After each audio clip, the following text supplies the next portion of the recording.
Hello दोस्तों, नमस्कार। आप सभी को जो मैं स्टडी सेंटर बाय मुकेश का कोचिंग में आप सभी का स्वागत है। आज आप सभी मेरे साथ एक ऐसे टॉपिक्स पर डिस्कस करने जा रहे हैं जो कि स्पेशली बिहार राज्य से संबंधित है। यानी बिहार राज्य से संबंधित कोई भी कॉम्पिटिटिव लेवल एग्जाम की तैयारी कर रहे हैं आप या देने की इच्छुक हैं, तो उस नजरिए से देखा जाए तो आपके लिए आज का जो सेशन जो है अत्यंत इंपॉर्टेंट सेशन होने जा रहा है। बिहार राज्य तब के समय में मगध के नाम से जाना जाता था। बिहार शब्द का अर्थ होता है ब्राह्मण, आवास।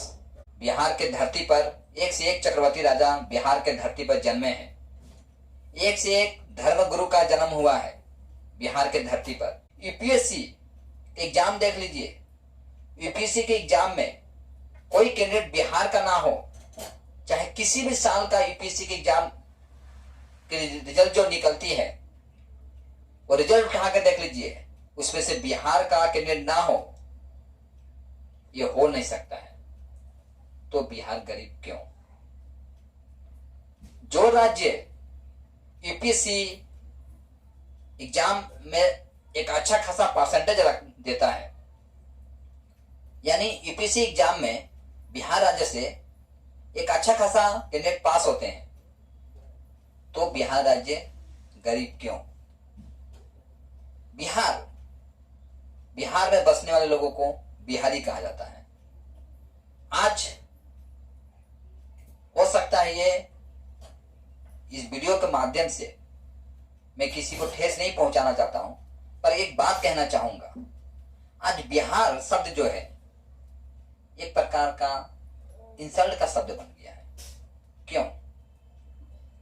बॉलीवुड फिल्म में जाइए, जितने भी गुंडा का पार्ट होता है, यानी चोर लुच्चा का जो पार्ट दिखाया जाता है, उसमें बिहारी शब्द का प्रयोग करके ये दिखाया था ये बिहार प्रांत से रहने वाले। ऐसा क्यों? क्या सिर्फ बिहार में ही गुंडे हैं, अन्य राज्य में नहीं है? इन सब तत्वों के पीछे आज बारीकी से हम अध्ययन करने जा रहे हैं। तो समय न गंवाते हुए आप मेरा इस वीडियो में अंत तक बना रहिएगा। देखिए, बिहार जो है, बिहार को तब के समय में मगध के नाम से जाना जाता था, और मगध साम्राज्य जो है लगभग 1200 वर्ष तक रहा। मगध साम्राज्य के तहत ही सम्राट अशोक, बिंबिसार, समुद्रगुप्त, जिसमें अनेक शूरवीर जन्म लिए, और मगध का सर्वश्रेष्ठ राजा कहा जाए तो हर्यक थे। परीक्षा में यहां से प्रश्न पूछा जाता है कि मगध साम्राज्य का सर्वश्रेष्ठ राजा कौन था। इससे पहले मैं बता देना चाहूंगा बिहार शब्द का अर्थ क्या है। देखिए, बिहार शब्द का अर्थ होता है ब्राह्मण या आवास। बिहार को पहले प्राचीन काल में बिहार को मगध के नाम से जाना जाता था, जिसका राजधानी, यानी बिहार का राजधानी नहीं, बल्कि मगध काल में या मौर्य काल में भारत की राजधानी पाटलिपुत्र हुआ करता था। याद रखिएगा, भारत की राजधानी यानी मौर्य शासनकाल के दौरान भारत का जो राजधानी हुआ करता था वो पाटलिपुत्र, जो कि वर्तमान में आज हम पटना के नाम से जानते हैं। बिहार में ऐसे कई धर्म गुरु जन्म लिए हैं जिन्होंने अपने ज्ञान के माध्यम से संपूर्ण भारत के साथ साथ विश्व को भी धर्म का पाठ पढ़ाए, जिसमें गौतम बुद्ध, महावीर प्रमुख हैं। देखिए, गौतम बुद्ध जिन्हें एशिया का ज्योति कहा जाता है, यानी लाइट ऑफ एशिया कहा जाता है, ठीक है। गौतम बुद्ध, परीक्षा में यहां से भी प्रश्न पूछे जाते हैं कि लाइट ऑफ एशिया किसे कहा जाता है। लाइट ऑफ एशिया किसे कहा जाता है, यानी एशिया का ज्योतिपुंज किसे कहा जाता है? एशिया का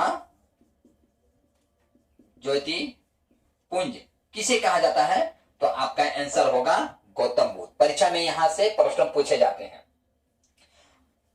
गौतम बुद्ध का जन्म 563 ईसा पूर्व में हुआ था।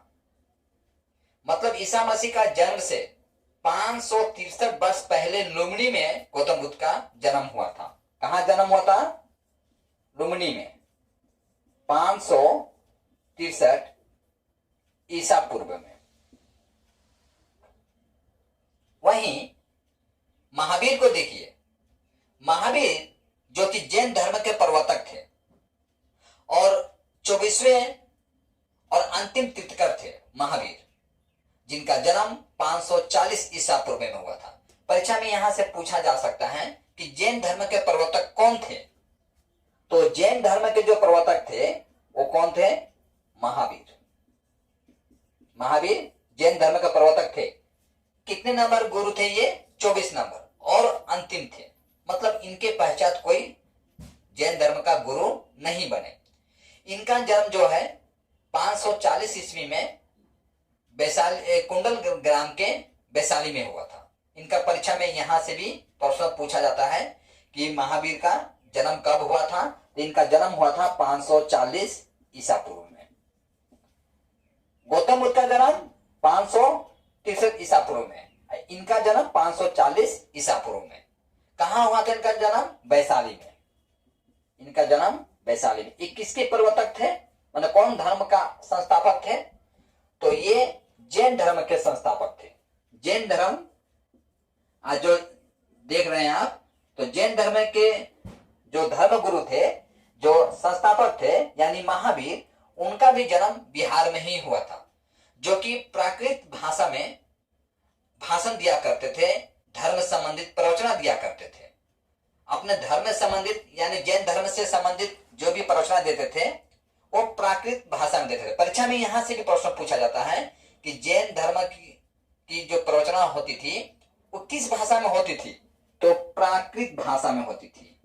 देखिए ये सब इंपॉर्टेंट टॉपिक्स है, ये सिर्फ बिहार के लिए नहीं है।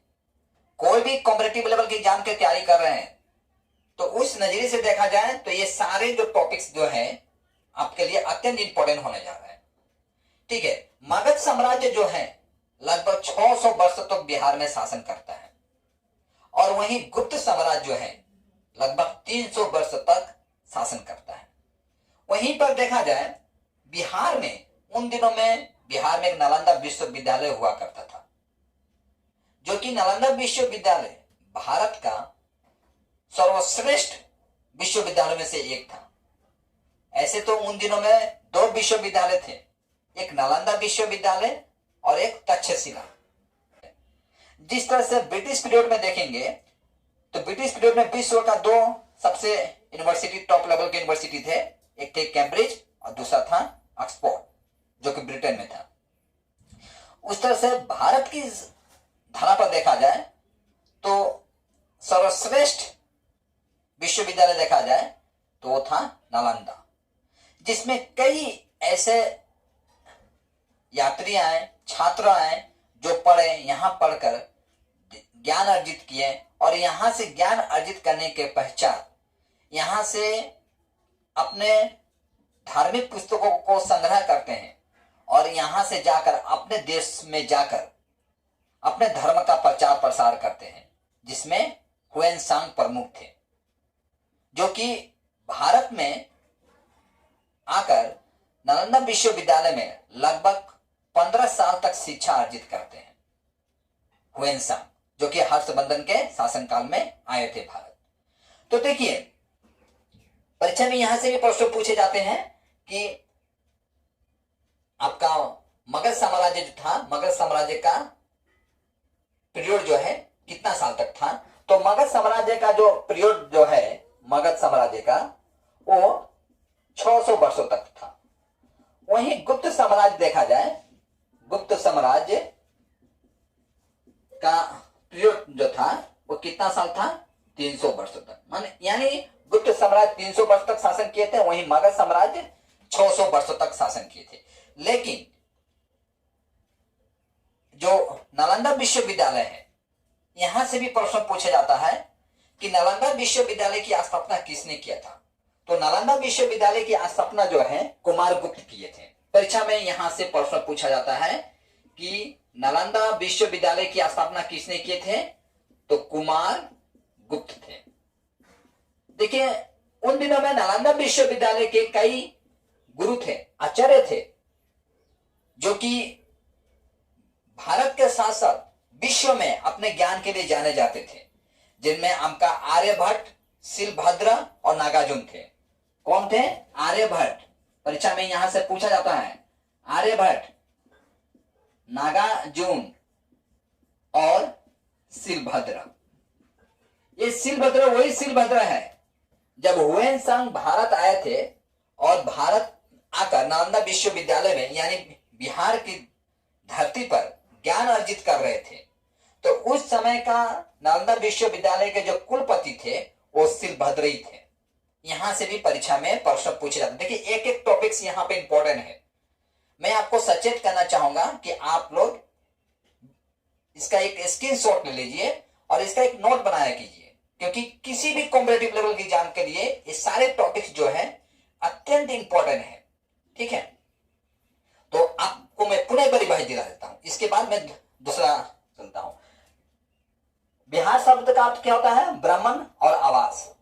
ठीक है, बिहार में किसका साम्राज्य था? मगध साम्राज्य का था। बिहार की राजधानी पाटलिपुत्रा। बिहार के धरती पर कौन जन्मे हुए थे? धर्मगुरु कह लीजिए या संस्थापक कह लीजिए, गौतम बुद्ध। गौतम बुद्ध ने किस धर्म की स्थापना किया था? बौद्ध धर्म की। इन्हें क्या कहा था? लाइट ऑफ एशिया यानी एशिया का ज्योतिपुंज कहा जाता है। इनका जन्म जो है 563 ईसा पूर्व में हुआ था। वहीं जैन धर्म की स्थापना किसने किया था? महावीर ने किए थे। ठीक है, इनका जन्म होता है 540 ईसा पूर्व में, वैशाली में होता है। ये जैन धर्म के जो संस्थापक थे यानी महावीर किस भाषा में अपना प्रवचन दिया करते थे? तो प्राकृत भाषा में करते थे। प्राकृत भाषा में अपना प्रवचन दिया करते थे।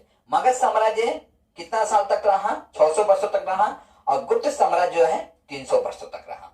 लेकिन जैसे कि आप जानते हैं उन दिनों में कुछ मुगल शासक ऐसे थे। देखिए ऐसे भारत में ऐसे कई पूर्व शासक का आगमन होता है जो कि भारत में आते हैं और भारत की संस्कृति को तहस नहस कर देते हैं, जिसमें आपका मोहम्मद खिलजी सर्वप्रथम कहा जा सकता है। मोहम्मद खिलजी 1293 ईस्वी में भारत आता है और नालंदा जो विश्वविद्यालय था, ठीक है, जो नालंदा विश्वविद्यालय था, नालंदा विश्वविद्यालय को नष्ट किसने किया था? मोहम्मद खिलजी।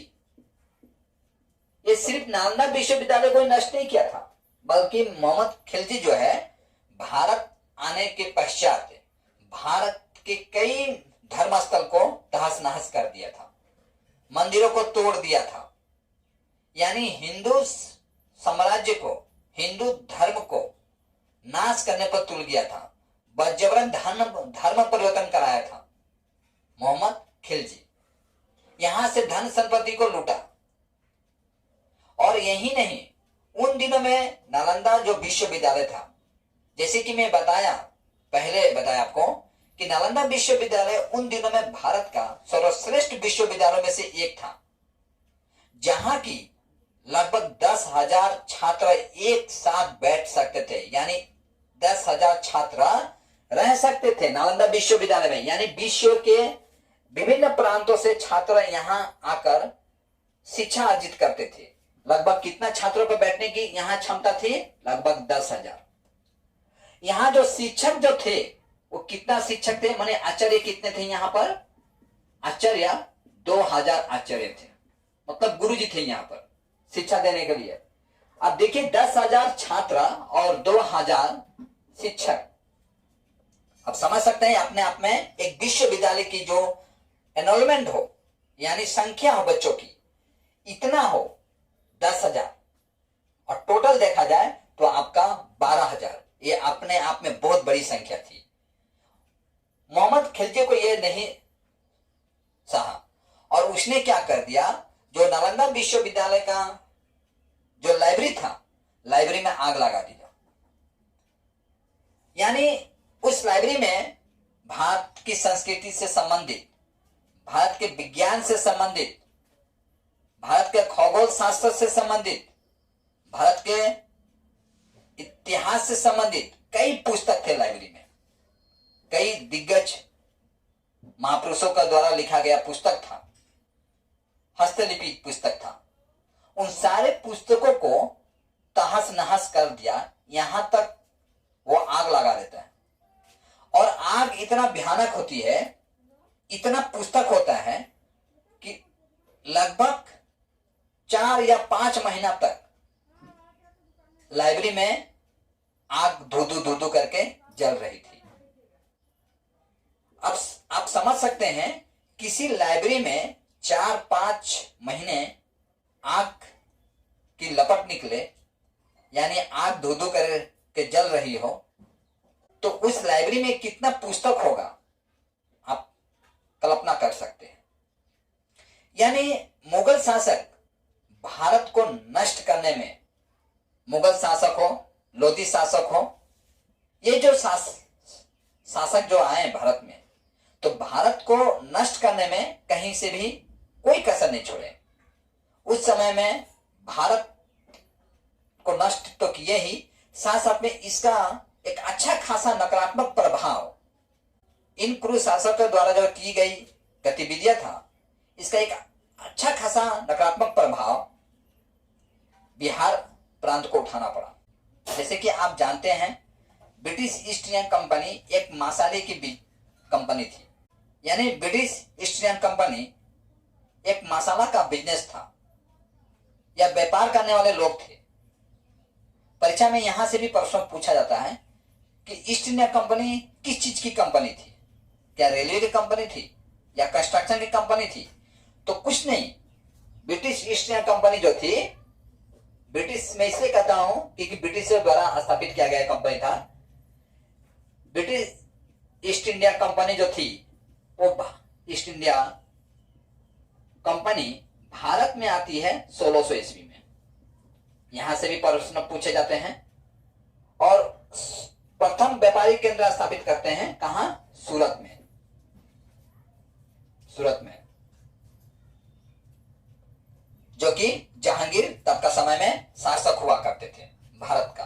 ब्रिटिश भारत में आने के पश्चात ये अच्छी तरह से ये समझ गई कि भारत के जो लोग हैं वो 2 धर्मों में, 2 समुदाय में बटे हुए हैं। यानी एक हिंदू और दूसरा मुस्लिम। और हिंदू में देखा जाए, हिंदू धर्म के हिसाब से एक देखा जाता है, हिंदू में और भी भाग हैं। यानी हिंदू लोग जाति भेद जैसी प्रथा में बटे हुए हैं। कोई ब्राह्मण है तो कोई भुनियार है, तो कोई कोयरी है, कोई यादव है। इस तरह से हिंदू लोग जो हैं कई जाति धर्म में बटे हुए हैं। ये जो क्रूर शासक जो थे, चाहे ब्रिटिश कहिए, चाहे मुगल कहिए, चाहे सल्तनत काल कहिए, तो ये सब अच्छी तरह से भारत की संस्कृति को समझ गए थे। ब्रिटिश भी समझने में पीछे नहीं रहती है, और भारतीय संस्कृति को समझने के पश्चात अब भारतीय संस्कृति के ऊपर में कहीं ना कहीं धीरे धीरे अपना दबदबा बना रही थी। तो ऐसे ही समय में ब्रिटिश एक जंग लड़ती है। कब लड़ती है? 1757 ईस्वी में। परीक्षा में यहां से प्रश्न पूछा जाता है कि 1757 ईस्वी में कौन सा लड़ाई हुआ था? तो 1757 ईस्वी में पलासी का युद्ध हुआ था। पलासी का युद्ध परीक्षा में पूछा जाता है, पलासी का युद्ध कब हुआ था? पलासी का युद्ध Robert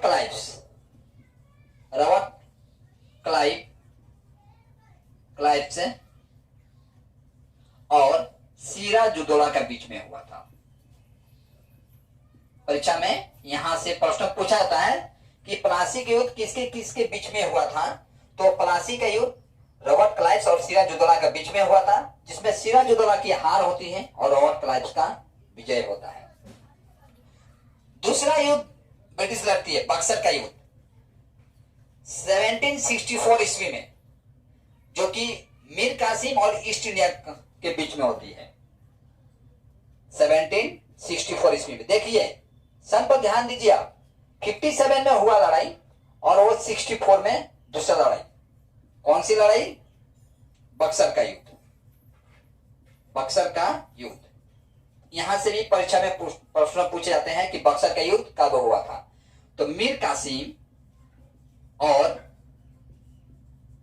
east India company, east India company के बीच में यह लड़ाई होता है। तो मीर कासिम का पराजय और ईस्ट इंडिया कंपनी की जीत हो जाती है। इस हिसाब से भारत पर पूर्ण रूप से अब ब्रिटिशों का दबदबा हो चुका था। ब्रिटिश उन दिनों में 1793 ईस्वी में एक अस्थायी बंदोबस्त लाती है। क्या लाती है? 1793 ईस्वी में अस्थायी बंदोबस्त, अस्थायी बंदोबस्त। ठीक है, अस्थायी बंदोबस्त क्या था? अस्थायी बंदोबस्त एक ऐसी रूल था जिस रूल के तहत जो बिहार के जनता थी अपनी उपज का 10 या 11% मुनाफा जो है वो ब्रिटिश सरकार को देना होता था। तो जाहिर सी बात है, बिहार जो है, बिहार में जनसंख्या ज्यादा और खेती करने के लिए जो जमीन थी वो कम थी। और उस कम जमीन पर कम पैदावार होना स्वाभाविक बात है, और कम पैदावार में 10 से 11% ब्रिटिश सरकार को दे देना एज ए टैक्स के हिसाब से वो अपने आप में बहुत बड़ी एक रकम थी। इसका अच्छा खासा नकारात्मक प्रभाव बिहार के किसान पर पड़ता है। देखिए, घटना यह होता है, ब्रिटिशों के द्वारा लाया गया जो एक क्रूर नीति था, इस नीति के तहत ब्रिटिश सरकार ने बिहार के किसानों को कमर तोड़ देती है, यानी वो आत्मनिर्भर नहीं रह जाते। कहीं ना कहीं उन समय में हमारे भी कुछ ना कुछ गलतियां थी। मैं आगे बताऊंगा आपको क्या क्या गलती थी। 1907 ईस्वी में टाटा कंपनी की स्थापना होती है। परीक्षा में यहां से भी प्रश्न पूछा जाता है कि टाटा कंपनी की स्थापना कब होती है। टाटा कंपनी यानी लोहे की कंपनी, स्टील की कंपनी। ये भारत की पहली स्टील कंपनी थी। टाटा कंपनी कहां स्थापित होती है? आपकी बिहार में। वर्तमान में आजो कहां है? झारखंड में। ठीक है, जमशेदपुर में, जो कि वर्तमान में देखा जाए तो आजो झारखंड में है। यहां एक कंपनी स्थापित करती थी और साथ साथ में जो भारत के जो तटवर्ती जो इलाका था भारत का, वहां पर ब्रिटिश क्या करती थी? अधिक कंपनियां स्थापित कर रही थी। क्योंकि इसके पीछे कारण ये था, देखिए, जैसे कि ये भारत के मैप पकड़ के चलिए आप, ये जो भारत का मैप देख रहे हैं, यहां पर ब्रिटिश क्या करती थी? ये जो तटवर्ती इलाका जो है, इस इलाका में कंपनियां ज्यादा स्थापित कर रही थी, जैसे कि उड़ीसा, बंगाल, गुजरात, ठीक है, महाराष्ट्र, पुणे, केरला, तमिलनाडु, इन सब प्रांतों में ब्रिटिश क्या करती थी? अत्यधिक मात्रा में कंपनियां स्थापित करती थी। क्यों स्थापित करती थी? इसके पीछे कारण यह था कि ब्रिटिश कंपनियां स्थापित करके यहां पर प्रोडक्शन करती थी, और इस जो जो सामग्री को उत्पादन होती थी, इस उत्पादन को जल मार्ग के द्वारा अन्य देशों में सरलता से भेजा जा सकता था। और कंपनी को चलाने के लिए रॉ मटेरियल की आवश्यकता पड़ती थी। तो कंपनी को चलाने के जो रॉ मटेरियल की आवश्यकता, कच्चा सामग्री की जो आवश्यकता पड़ती थी, वो कहां से कलेक्ट करती थी? बिहार से, मध्य प्रदेश से, छत्तीसगढ़ से, आपका इन सब प्रांतों से क्या करती थी? ब्रिटिश कच्चा सामग्री कलेक्ट करती थी, यानी रॉ मटेरियल। अब देखिए, बिहार की जनता जो थी, ये कहीं ना कहीं उन दिनों में समझ गई थी कि इनका शोषण किया जा रहा है। जैसे कि जानते हैं 1905 ईस्वी में रॉबर्ट क्लार्क जो है बंगाल को 2 भागों में बांट दिया था। एक पूर्वी बंगाल और दूसरा कहलाता था पश्चिमी बंगाल। पूर्वी बंगाल में आपका असम और पश्चिम बंगाल आता था, और जो कि पश्चिम बंगाल में आपका बिहार और उड़ीसा आता था। तो इन सब प्रांतों से रॉ मटेरियल का कलेक्शन किया जाता था, और जो तटवर्ती इलाका में जो कंपनियां स्थापित थी, जैसे कि राज्यों के देखा जाए तो केरला था, तमिलनाडु था, इसके बाद महाराष्ट्र, तब के समय में गुजरात जो था महाराष्ट्र का ही एक पार्ट हुआ करता था। पुणे, बंगाल, इन सब प्रांतों में ही कंपनियां जो स्थापित हो रही थी, इन सब कंपनियों को चलाने के लिए आपका जो रॉ मटेरियल जो है इन सब इलाकों से कलेक्ट किया जाता था। वो चाहे बिहार हो, उड़ीसा हो, छत्तीसगढ़ हो, मध्य प्रदेश हो, इन सब प्रांतों से कलेक्ट किया जाता था। अब देखिए 1912 ईस्वी में बिहार जो है अलग होता है। अलग होने के पश्चात भी बिहार की जो जनता थी उसकी आर्थिक अवस्था नहीं सुधरती है। यही कारण है कि आपका 1917 ईस्वी में चंपारण में किसान आंदोलन होता है। क्या आंदोलन होता है? किसान आंदोलन। परीक्षा में यहां से प्रश्न पूछा जाता है कि किसान आंदोलन कहां हुआ था और कब हुआ था। देखिए किसान आंदोलन 1917 ईस्वी में चंपारण में हुआ था, जो कि बिहार में ही है। और ये देखा जाए प्रथम किसान आंदोलन कहा जाता है। इससे पहले किसान लोग ब्रिटिशों के अगेंस्ट में कभी भी आवाज नहीं उठाए थे। ये पहला आवाज था 1917 ईस्वी में। किसके नेतृत्व में? तो उन दिनों में गांधी जी के नेतृत्व में ये किसान आंदोलन चलाया गया था, यानी ब्रिटिश के विरोध में आवाज उठाया गया था। 1937 ईस्वी में जो कि सीमेंट फैक्ट्री की स्थापना होती है, लगभग उस समय में बिहार की जो आर्थिक अवस्था जो है अन्य राज्य की तुलना में तो जनरली खराब था ही, लेकिन उतना खराब नहीं था। मगर कुल मिला के लमसम देखा जाए तो चल रहा था। 1952 ईस्वी में सेंट्रल गवर्नमेंट द्वारा एक कानून लाया जाता है, फ्रेंड इक्वलाइजेशन पॉलिसी। देखिए ये फ्रेंड इक्वलाइजेशन पॉलिसी क्या होता है? फ्रेंड इक्वलाइजेशन पॉलिसी, ये पॉलिसी क्या था, कब लाया गया था? 1952 ईस्वी में। ये केंद्र सरकार द्वारा लाया गया था ये पॉलिसी। इस पॉलिसी के तहत कोई भी उद्योगपति किसी भी भारत के किसी भी प्रांत में कंपनी स्थापित कर सकते थे। तो जो उद्योगपति थे, कंपनी स्थापित करने के लिए उन्हें पानी की आवश्यकता है और यातायात का अच्छा व्यवस्था होनी चाहिए, ये अच्छी तरह से जानते थे। और उनके जो प्रोडक्शन जो होता है, उनके कंपनी द्वारा जो उत्पादित सामग्री है उसे बेचने के लिए एक अच्छा खासा मार्केट चाहिए, चाहे वो राष्ट्रीय मार्केट हो चाहे वो अंतर्राष्ट्रीय मार्केट हो। तो ऐसे उद्योगपति या सरकार भी क्या करती है, इस तटवर्ती इलाकों में कंपनी की स्थापना करते हैं। जो कि भारत के बिहार राज्य में उन दिनों में इस पॉलिसी के तहत बहुत कम कंपनियां स्थापित होती हैं। इसका नकारात्मक प्रभाव बिहार की जनता पर पड़ती है। जैसे कि जानते हैं बिहार जो राज्य है, बिहार राज्य में 38 डिस्ट्रिक्ट है। 38 डिस्ट्रिक्ट बिहार जो राज्य है उसमें 38 जिला है और उसमें सबसे धनिक जिला देखा जाए आपका पटना है। जिला कितना है बिहार में आपका? 38 जिला है। सबसे धनी जिला देखा जाए तो वो है पटना। पटना सबसे धनी जिला है, जो कि आपका देखा जाए कितना किलोमीटर तक फैला हुआ है पटना जिला?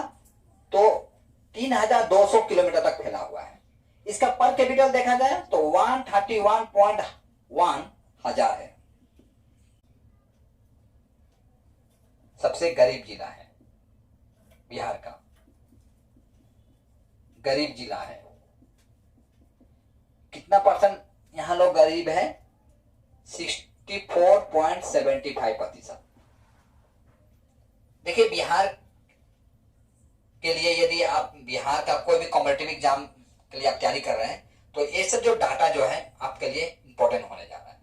देखिए, नीति आयोग की रिपोर्ट के अनुसार जनसंख्या के हिसाब से देखा जाए, बिहार की जो जनसंख्या है वो लगभग 14 करोड़ के आसपास है। बिहार राज्य में यदि गांव देखा जाए तो आपका 45,103 गांव है। ठीक है, गांव देखा जाए तो 45,103 गांव है। वहीं शहर देखा जाए तो आपका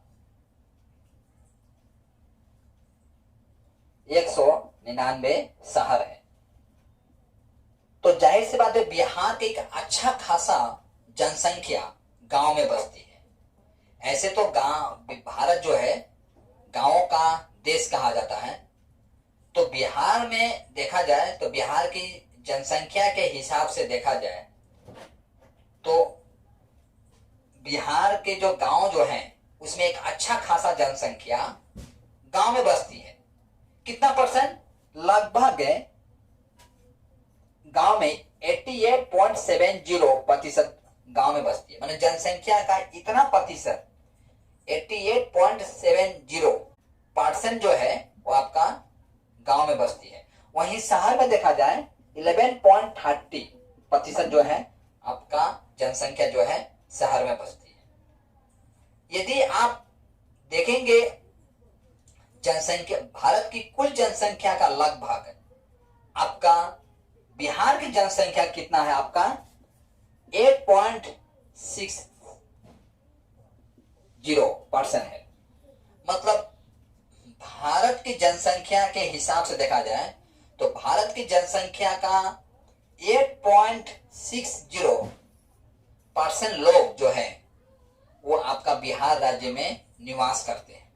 क्षेत्रफल के नजर से देखा जाए तो बिहार का जो रैंक है वो 12 नंबर है। क्षेत्रफल में रैंक है, कितना नंबर रैंक है आपका? 12 नंबर। देखिए, सब पूछा जाता है। हालांकि मैं बिहार का गरीबी के बारे ही बताने जा रहा हूं, तो धीरे धीरे आपको बता दूं तब आपको समझ में आएगा कि बिहार गरीब क्यों है। इसकी क्षेत्रफल देखा जाए तो 94,163 स्क्वायर वर्ग किलोमीटर है। कितना है?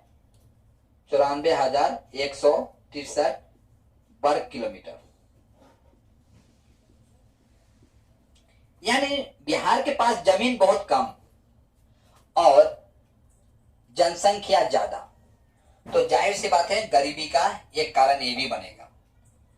बिहार के लोगों के पास उतनी जमीन नहीं है जो अपने खुद की जमीन पर खेती करके अपने परिवार का भरण पोषण कर सके। यही कारण है कि बिहार के लोगों को अन्य राज्यों में जाकर मजदूरी करना पड़ता है। 8 घंटा की मजदूरी के जगह में उन्हें 12 घंटा मजदूरी करनी पड़ती है। क्यों करनी पड़ती है? क्योंकि अपनी आर्थिक अवस्था को सुधारने के लिए। बिहार के जो जमीन है वो समतल है, खेती करने के लिए अत्यंत अच्छा है। यानी बिहार के एक अच्छा खासा जिला जो है नदियों के किनारे बसा हुआ है, जिसके कारण फसल की पैदावार के लिए जो पानी की पूर्ति होनी चाहिए वो नदिया के द्वारा हो जाता है। जिसमें देखा जाए गंगा नदी देखा जाए, गंगा, कोसी, बागमती, सरयू नदी जो है बिहार में ही बहती है। तो देखिए, गंगा नदी जो है बिहार में 445 किलोमीटर बहती है। देखिए, मैं चाहूंगा कि आप लोग इसका एक स्क्रीनशॉट ले लीजिए।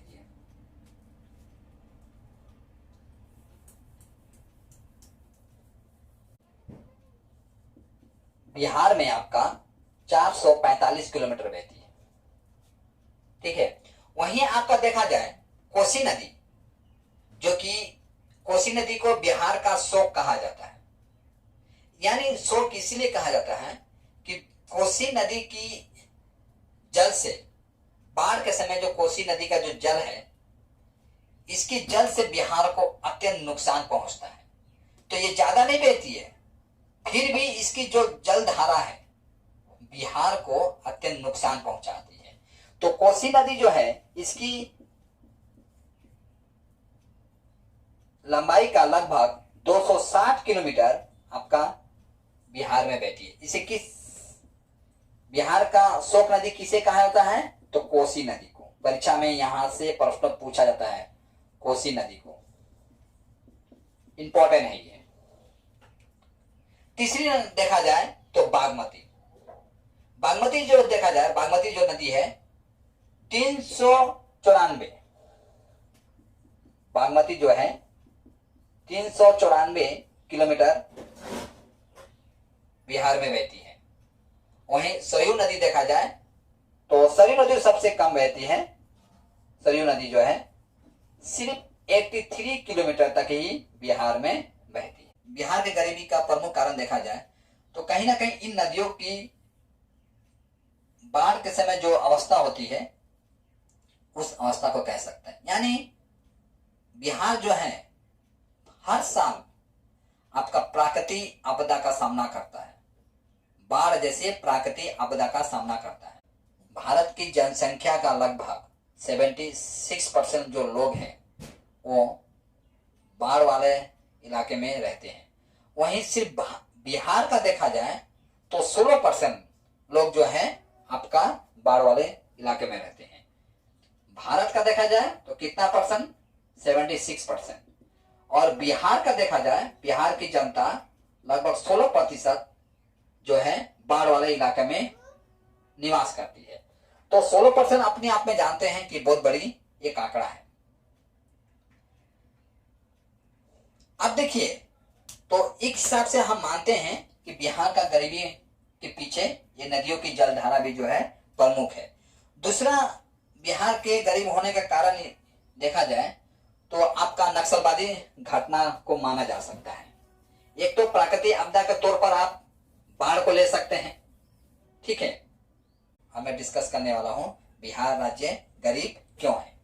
देखिए, बिहार राज्य गरीब के पीछे एक प्रमुख कारण यह है कि बिहार में जैसे कि जानते हैं कई प्रमुख नदियां हैं, जिनमें गंगा, सरयू, बागमती, कोसी, जो नदियों का जल स्तर जो है बाढ़ के समय अत्यंत बढ़ जाता है, जिसके कारण बिहार सरकार को प्रत्येक वर्ष एक अच्छा खासा रकम को खर्च हो जाता है इसे मेंटेनेंस करने में।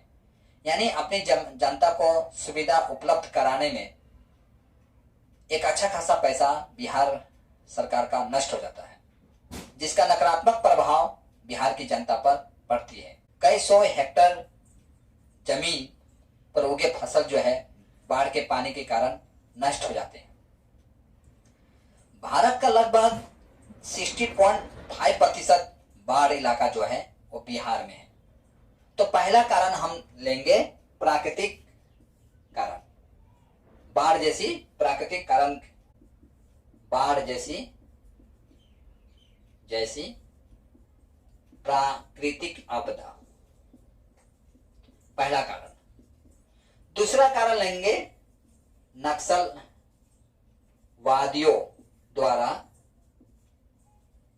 द्वारा किया गया कार्य। आए दिन बिहार में नक्सलवादियों द्वारा कुछ न कुछ घटनाएं की जाती है, यानी कानून का तौहीन होता है। और इस तौहीन में देखा जाए तो इसमें पुलिस प्रशासन के ऊपर में आंगुल उठाना सही है। यानी लॉ एंड ऑर्डर का मेंटेनेंस करने का प्रमुख दायित्व जो है पुलिस का है। कहीं ना कहीं पुलिस लॉ एंड ऑर्डर को मेंटेनेंस नहीं कर पा रही है। तो इसका नक्सलवादियों द्वारा किया गया घटना जो है इसका दूसरा प्रमुख कारण पकड़ेंगे कि बिहार गरीब क्यों है। तीसरा देखेंगे बेरोजगारी की बढ़ती संख्या। बिहार में जो बेरोजगारी है वो तो दिन प्रतिदिन क्या हो रही है? बढ़ रही है। बेरोजगारी दिन प्रतिदिन क्या हो रही है? बढ़ रही है। जनसंख्या के बढ़ने के साथ साथ बेरोजगारी का बढ़ना आम बात है। बिहार गरीबी होने का प्रमुख कारणों से एक है राजनीतिक डिसबैलेंस होना। माने राजनीतिक गतिविधियां जो है बिहार का उचित नहीं है। क्योंकि उचित इसलिए नहीं है क्योंकि बिहार राज्य में ऐसा भी हुआ है कि आप देखेंगे कि 1960 से लेकर 1990 के बीच में ये 30 वर्ष में बिहार राज्य को 25 सीएम मिलते हैं और 4 बार राष्ट्रपति शासन लगता है। प्रथम राष्ट्रपति शासन जो है आपका 1968 में लगता है, जो कि तकरीबन 1 महीना का था। तो इस हिसाब से देखा जाए बिहार की राजनीतिक स्थिति जो है वो उचित नहीं है, स्थिर नहीं है। राजनीतिक स्थिति जो देखा जाए बिहार का, वो कहीं से भी अच्छा नहीं कहा जा सकता है। हालांकि पहले की तुलना में आज थोड़ी बहुत सुधरी है, परंतु फिर भी अन्य राज्यों की तुलना में देखा जाए तो बिहार की जो राजनीतिक स्थिति जो है आज भी वर्तमान कंडीशन में भी देखा जाए तो अच्छा नहीं है। देखिए दूसरा नंबर, तो 4 नंबर में हम राजनीतिक कारण पकड़ लेते हैं गरीबी के पीछे। राजनीतिक कारण 4 नंबर में। 5वां पॉइंट यह है बिहार के गरीबी के पीछे, वो है भ्रष्टाचार। भ्रष्टाचार ऑल ओवर इंडिया के हिसाब से देखा जाए बिहार में भ्रष्टाचार जो है 8 नंबर रैंक रखता है, जिसमें पुलिस और ऑफिसर शामिल है, हाकिम शामिल है। 6ठा नंबर पॉइंट देखा जाए दोषपूर्ण शिक्षा नीति। शिक्षा नीति देखिए आए दिन न्यूज में आप देखते हैं बिहार का जो परीक्षा होता है उस पर चीटिंग पता नहीं कैसे होती है। वहीं अन्य राज्यों को में देखिए पुलिस मेंटेनेंस कर लेती है, चीटिंग होने नहीं देती है। लेकिन बिहार जो राज्य है कहने में भी अत्यंत बुरा लगता है, देखकर भी बुरा लगता है। किसी भी राज्य का जो कर्ता धर्ता जो है वो सीएम ही होते हैं। सीएम चाहे तो किसी भी खराब परिस्थितियों को सुधार सकते हैं। वहीं अन्य राज्यों में देखिए ऐसा नहीं होता है, लेकिन बिहार में ऐसा क्यों होता है? हालांकि देखिए सब नहीं है, मैं इस वीडियो के माध्यम से ये नहीं कहूंगा कि संपूर्ण बिहार के जो युवा है वो नकल मार के ही पास होते हैं, ऐसा नहीं है। कुछ कुछ हैं, मैं आपको पहले ही बोला कि बिहार में देखा जाए हर साल यूपीएससी क्रैक करने वाले लड़के होते हैं। हर साल बिहार भारत को आईएएस आईपीएस ऑफिसर देता है। बिहार की साक्षरता कितनी है? साक्षरता 69.83% है। पुरुष में देखा जाए, पुरुष में 71% है और वहीं महिला में देखा जाए 59% है। और अंतिम कारण कहूंगा बिहार में बढ़ती जाति भेद। बिहार में जाति भेद इस कदर बढ़ती है कि इसकी फायदा इलेक्शन के समय नेता लोग उठा लेते हैं। नेता लोग को भी पता है कि बिहार की जनता जो है आपस में जाति भेद में बटी हुई है, यानी कोई बनिया है तो कोई कोयरी है, कोई भुनियार है तो कोई पंडित है। इस आधार पर वहां नेता लोग इलेक्शन तक खेल लेते हैं और जीत भी जाते हैं। कैंडिडेट उठाया जाता है, कैंडिडेट को रखा जाता है जाति के आधार पर, ये जो कि बिहार की तरक्की में कहीं से भी कारगर सिद्ध नहीं होगा। यदि देखा जाए उस तरक्की के हिसाब से तो बिहार में आपका राजपूत जो है, पहले हम यादव से स्टार्ट करेंगे। यादव मतलब जिसको आहिर भी बोलते हैं, यादव जो है आपका बिहार की, ये आंकड़ा है मेरा नहीं है, ठीक है। बिहार के आंकड़े के हिसाब से बिहार में आपका 34.26% जो है यादव है आपका। वहीं रविदास देखा जाए, रविदास आपका 5.2% है। कोयरी देखा जाए, कोयरी 4.2% है। ब्राह्मण देखा जाए, ब्राह्मण 3.65% है। वहीं बनिया देखा जाए आपका, या बनिया देखा जाए आपका, बनिया 31% है। राजपूत देखा जाए, राजपूत जो है 3.45% है। मुसहर देखा जाए, मुसहर देखा जाए तो 3.08% है। भुनियार देखा जाए, ये बिहार का आंकड़ा है, 2.86% है। कुर्मी देखा जाए, कुर्मी आपका 2.8% है। मलार 2.60% है। इस हिसाब से देखा जाए ये बिहार की जो आंकड़ा है, ये यानी सरकार के द्वारा जो ये आंकड़ा निकाली जाती है, यानी बिहार की जाति भेद को ये दर्शा रही है। इसका अच्छा खासा फायदा नेता लोग उठा लेते हैं इलेक्शन के समय। आप चाहे तो इसका स्क्रीनशॉट ले सकते हैं। इस तरह से मैं आशा करता हूं आज का जो मेरा टॉपिक था, बिहार राज्य जो है गरीब क्यों है, उसकी अच्छी खासी जानकारी जो है आपको मिल चुकी होगी और ये समझ चुके होंगे बिहार गरीब राज्यों में क्यों गिना जाता है।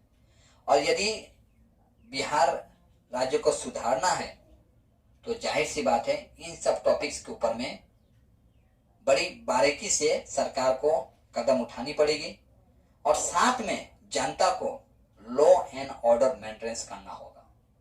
देखिए, जनता जब तक लॉ एंड ऑर्डर मेंटेनेंस नहीं करेगी और हमारे जो बड़े बड़े बाबू साहब हैं चंद रुपया के लिए अपना जमीन को जो बेच देते हैं, जब तक ये लोग अपना जमीन के साथ सौदा करते रहेंगे तो बिहार राज्य कभी भी तरक्की नहीं कर पाएगा। देखिए, एक ऐसे ही ऑफिसर की बात बताता हूं आपको जो कि असम प्रांत में रहते थे, आईपीएस ऑफिसर आनंद मिश्रा।